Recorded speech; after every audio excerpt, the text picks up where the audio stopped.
नमस्कार, हमारे इस खास कार्यक्रम में आपका स्वागत है। चंद्रमा में पहुंचने के बाद भारत अपनी महत्वाकांक्षी अंतरिक्ष परियोजना गगनयान की तैयारी कर रहा है। 2025 में गगनयान की अंतरिक्ष यात्रा प्रस्तावित है। इसमें यात्रा करने वाले अंतरिक्ष यात्रियों के नाम भी सामने आ चुके हैं। प्रधानमंत्री नरेंद्र मोदी ने आज गगनयान मिशन की प्रगति की समीक्षा की और नामित अंतरिक्ष यात्रियों को अंतरिक्ष यात्री विंग भी प्रदान किए। वहीं प्रधानमंत्री ने कहा कि भारत का 2035 में अपना अंतरिक्ष स्टेशन होगा। इस अवधि के दौरान भारत चांद पर अंतरिक्ष यात्री भी भेजेगा।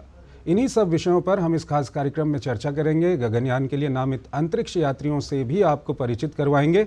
मैं हूं चंद्रशेखर जोशी।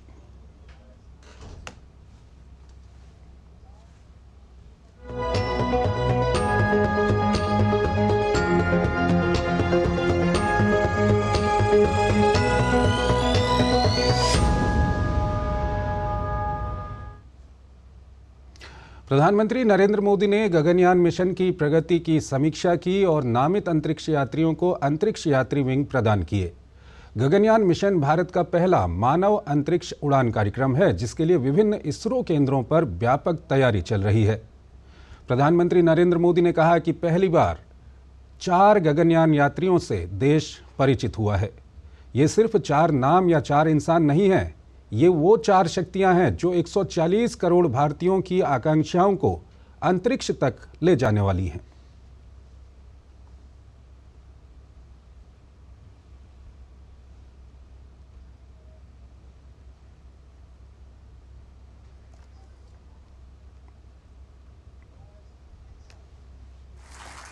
ये सिर्फ 4 नाम और 4 इंसान नहीं है।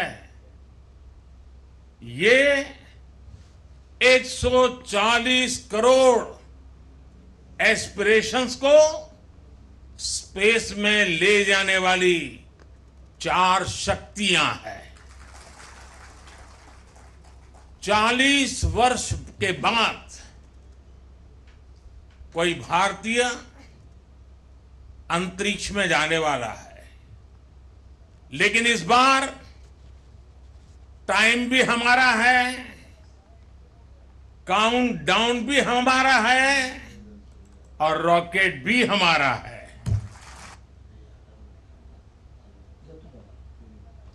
पीएम ने गगनयान के असेंबली क्षेत्र का भी दौरा किया, जहां उन्होंने अंतरिक्ष क्षेत्र से जुड़ी विभिन्न प्रौद्योगिकियों का अवलोकन किया। उन्होंने भारतीय अंतरिक्ष अनुसंधान संगठन द्वारा विकसित एक महिला ह्यूमनॉइड अंतरिक्ष रोबोट से संवाद भी किया।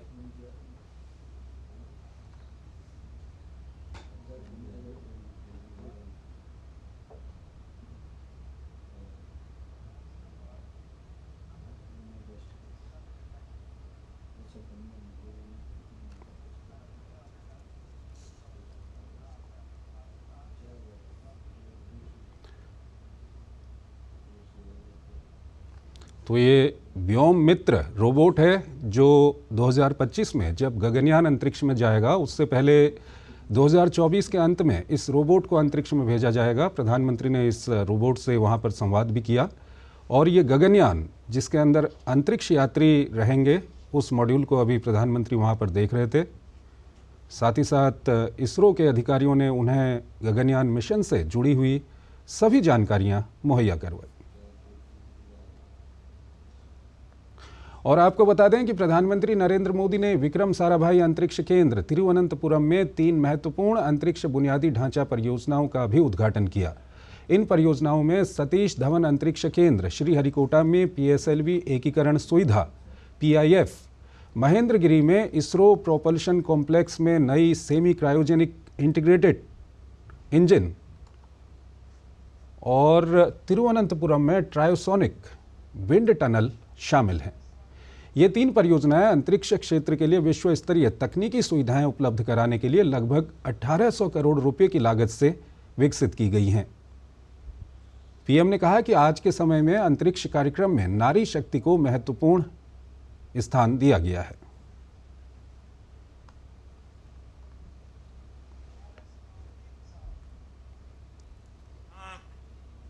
अनेक प्रोजेक्ट्स का लोकार्पण भी किया गया है।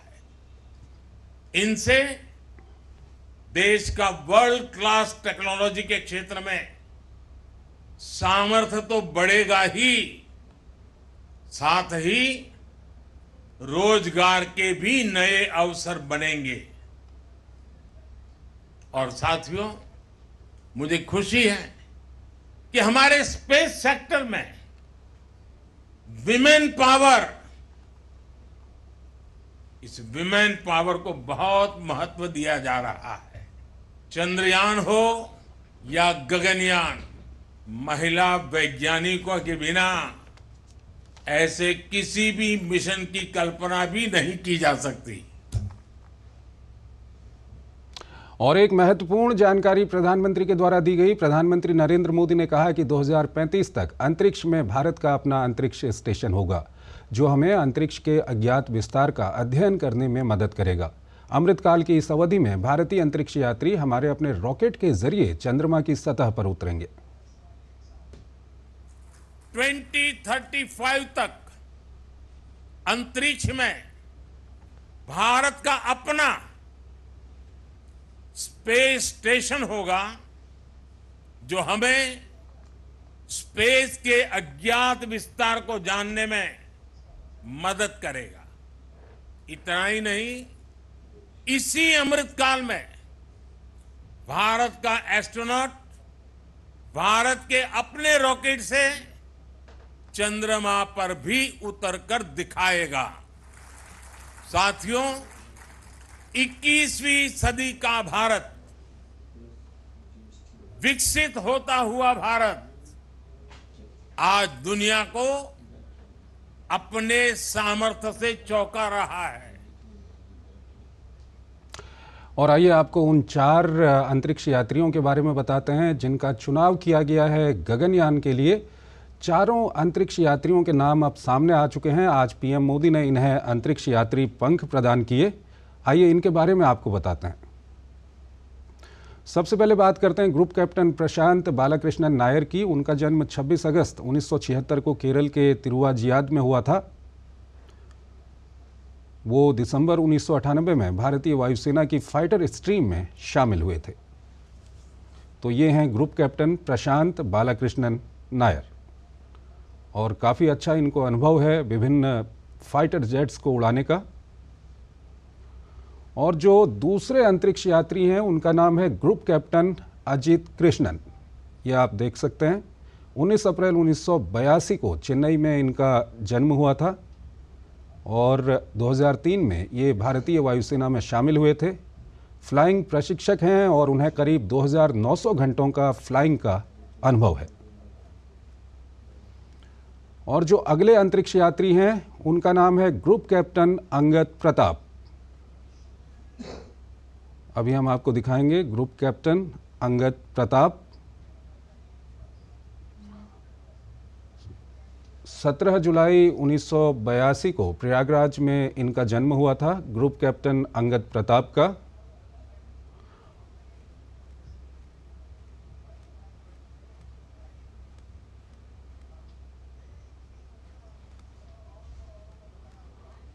और चौथे जो अंतरिक्ष यात्री हैं वो विंग कमांडर शुभांशु शुक्ला। अभी हम जब कार्यक्रम में चर्चा करेंगे तो इनके बारे में ग्राफिक्स के ज़रिए आपको जानकारी देते रहेंगे। ये हैं विंग कमांडर शुभांशु शुक्ला। 2006 में फाइटर स्ट्रीम में इंडियन एयरफोर्स में ये शामिल हुए थे और काफ़ी अच्छा इनका अनुभव है। 2000 घंटे का फ्लाइंग का इनका अनुभव है। तो ये 4 अंतरिक्ष यात्री हैं जो गगनयान की जो उड़ान होगी अंतरिक्ष में, उसमें ये 4 अंतरिक्ष यात्री अंतरिक्ष में जाएंगे। और आइए अब हम इन्हीं विषयों पर बातचीत करते हैं। 2 खास मेहमान हमारे साथ जुड़ रहे हैं। हमारे साथ डॉक्टर एसवी शर्मा यहाँ पर मौजूद हैं, फॉर्मर डेप्यूटी डायरेक्टर हैं इसरो के, और रतन श्रीवास्तव इस वक्त हमारे साथ मौजूद हैं, स्पेस एक्सपर्ट हैं। रतन जी, स्वागत है आपका हमारे इस कार्यक्रम में। सबसे पहले हम आपसे ही जानना चाहेंगे, काफ़ी महत्वाकांक्षी ये परियोजना है गगनयान की। हमारे दर्शकों के लिए बताइए, गगनयान इतना महत्वपूर्ण क्यों है भारत के लिए?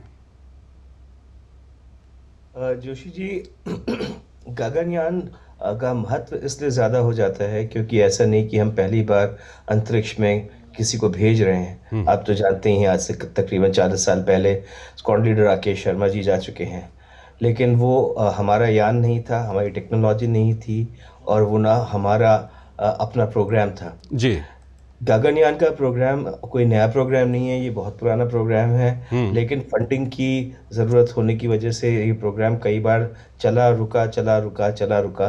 अंततः करीब 2017-2018 में जब गवर्नमेंट ने इसके लिए फंडिंग डेडिकेट की, तब ये काम फिर से शुरू हुआ।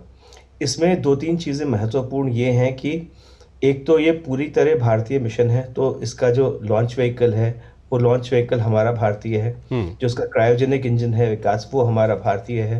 और इसमें जितने अभी तक टेस्ट हुए हैं, launch test, pad abort test, crew escape test, वो सारे टेस्ट अभी तक सफल हुए हैं।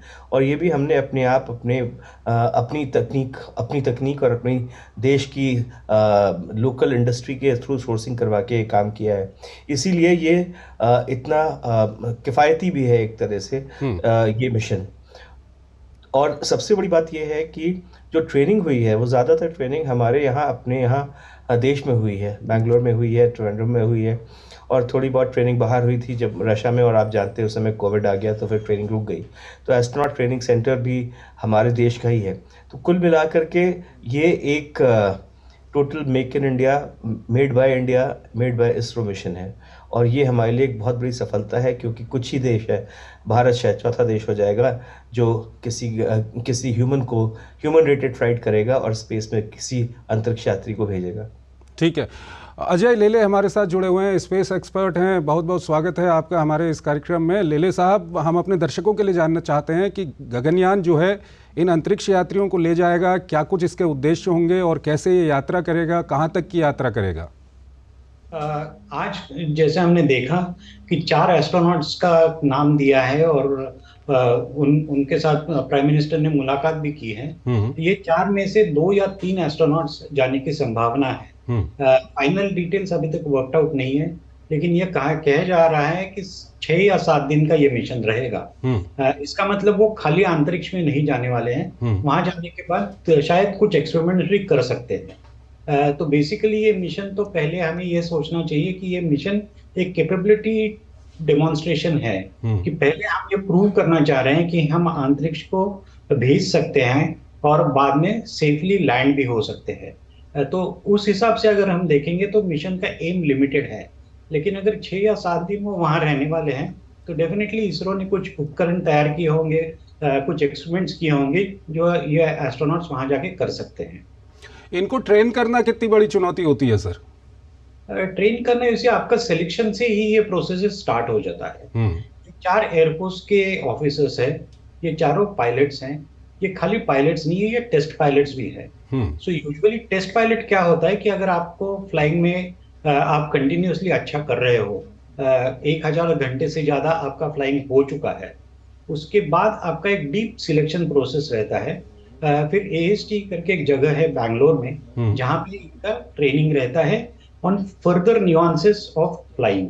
डिफरेंट टाइप्स ऑफ एयरक्राफ्ट पे, डिफरेंट टाइप्स ऑफ इक्विपमेंट पे इनको 11 महीने के लिए ट्रेन किया जाता है। और बेंगलोर एक ऐसी जगह है जहाँ पे काफी बड़ी मात्रा में एरोस्पेस रिलेटेड इंडस्ट्रीज भी है और एजेंसीज भी है, जैसे इसरो है, HAL है और कई सारी चीजें हैं। सो उनको उसमें भी एक्सपोजर दिया जाता है। सो खाली फ्लाइंग ट्रेनिंग के बियॉन्ड इनको टेक्नोलॉजी का ट्रेनिंग भी दिया जाता है। और ये टेस्ट पायलट्स के ग्रुप में से ये 4 लोगों को सिलेक्ट किया गया था। उसके बाद वो एडवांस ट्रेनिंग के लिए, पर्टिकुलरली स्पेस रिलेटेड ट्रेनिंग के लिए रशिया गए थे। रशिया जाने के बाद कोविड का प्रॉब्लम हो गया था।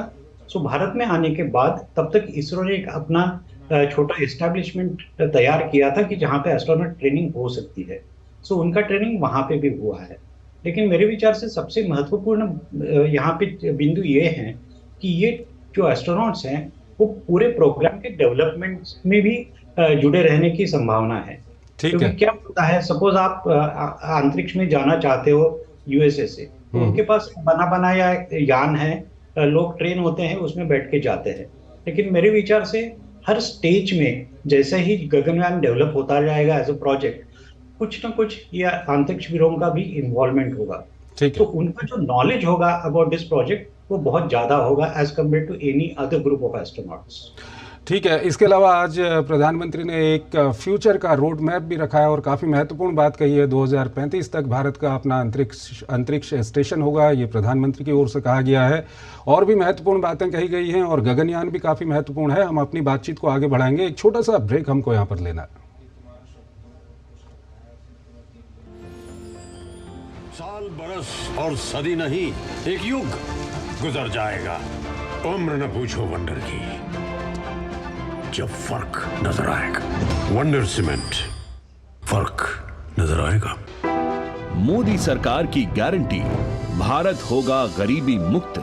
9 सालों में 25 करोड़ लोगों को गरीबी से बाहर निकाला। हमारा संकल्प, विकसित भारत। मुथूट फाइनेंस, भारत का नंबर 1 सबसे भरोसेमंद financial services brand. Gold loan के लिए अभी कॉल करें 1-800-313-1212। मैं क्या जी, सब जानते हैं, जहां दिखे मारियो, अपना समझ के खा लियो।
स्वागत है आपका ब्रेक के बाद। अंतरिक्ष क्षेत्र की अगर बात करें तो आज का दिन काफ़ी महत्वपूर्ण था। आज प्रधानमंत्री ने कई परियोजनाओं का उद्घाटन किया है। साथ ही साथ प्रधानमंत्री ने 2025 में जो गगनयान की यात्रा प्रस्तावित है, जिसमें अंतरिक्ष यात्री बैठकर अंतरिक्ष में जाएंगे, उन अंतरिक्ष यात्रियों को रूबरू करवाया है दुनिया से, उनका परिचय दुनिया से प्रधानमंत्री ने करवाया। और साथ ही साथ प्रधानमंत्री ने कहा कि 2035 तक भारत का अपना अंतरिक्ष स्टेशन होगा।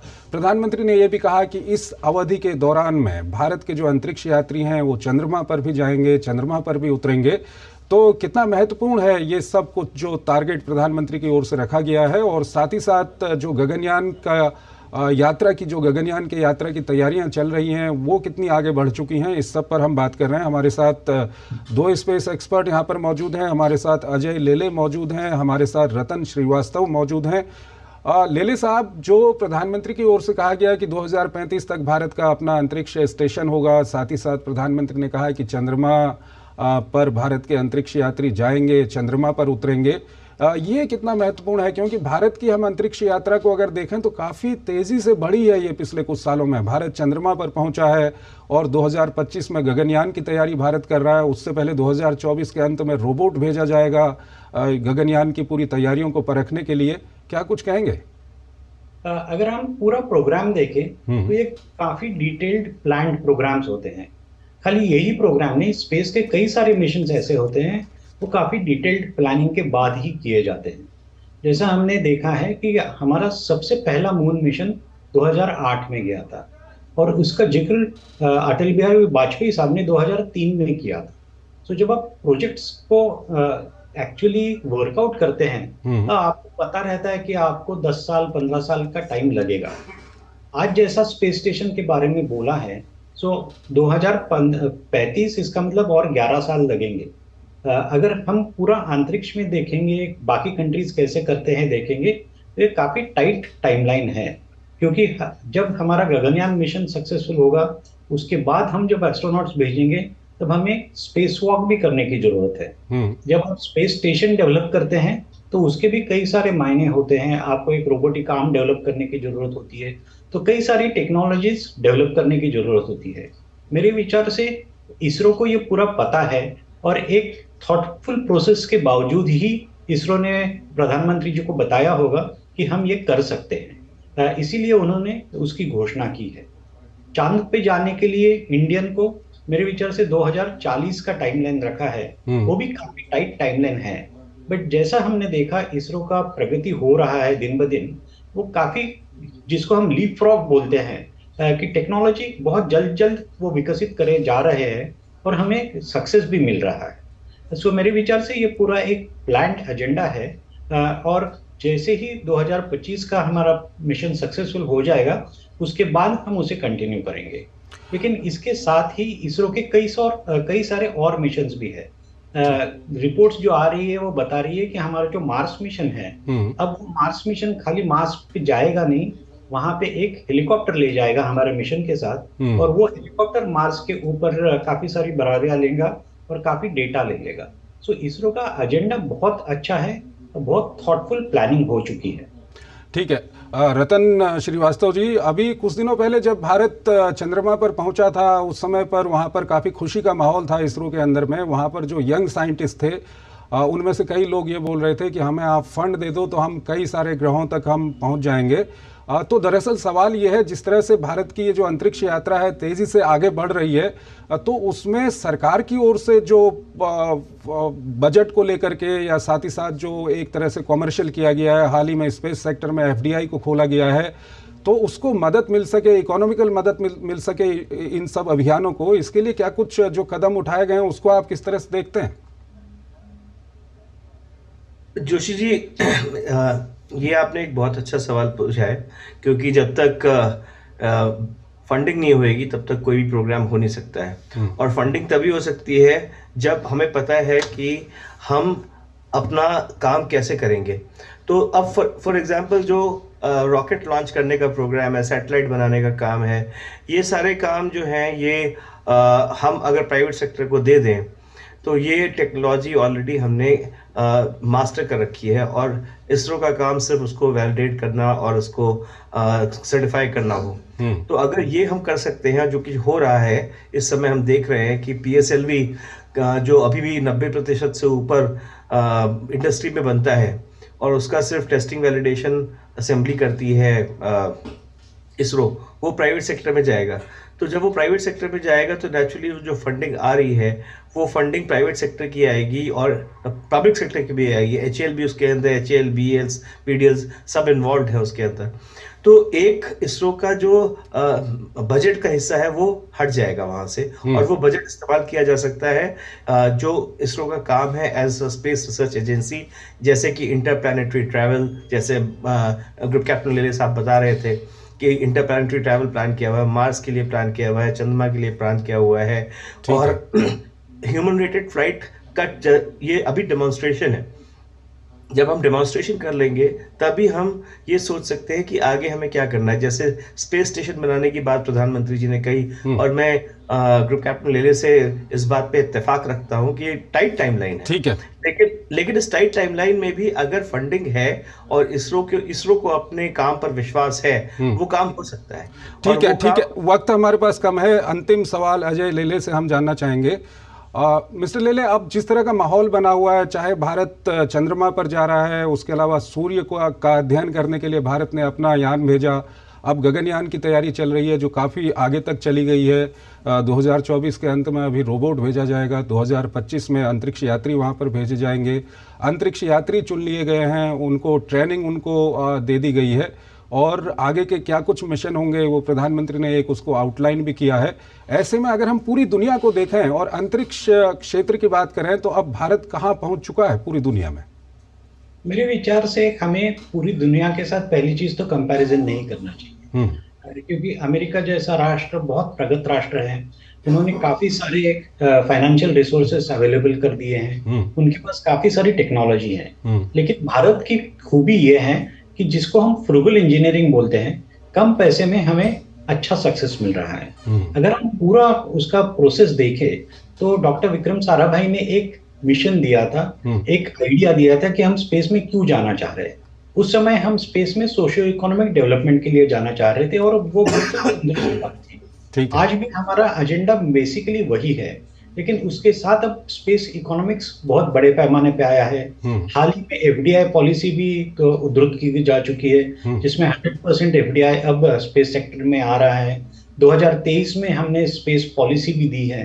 तो हमने साइंस टेक्नोलॉजी के साथ इकोनॉमिक्स के ऊपर भी अब काफी सारा जोर देना वाजिब समझा है। ठीक है। और मेरे विचार से ये बहुत अच्छी चीज है। बहुत बहुत शुक्रिया आप दोनों का हमारे इस खास कार्यक्रम में हमारे साथ जुड़ने के लिए। तो भारत काफ़ी महत्वाकांक्षी परियोजनाएं भारत ने शुरू की हैं और भारत ने दुनिया को करके भी दिखाया है। भारत चंद्रमा पर पहुंचा, भारत ने सूर्य के अध्ययन के लिए आदित्य L1 स्पेसक्राफ्ट छोड़ा और अब भारत जल्द ही गगनयान की तैयारी कर रहा है। 2025 में इसको लॉन्च किया जाएगा। साथ ही साथ जिस तरह से प्रधानमंत्री ने कहा कि 2035 तक भारत का अपना अंतरिक्ष स्टेशन होगा, भारतीय अंतरिक्ष यात्री चांद पर जाएंगे, तो ये सब देखा जा सकता है कि किस तरह की तैयारी भारत के अंतरिक्ष क्षेत्र में चल रही है। इस कार्यक्रम में फिलहाल इतना ही। नमस्कार।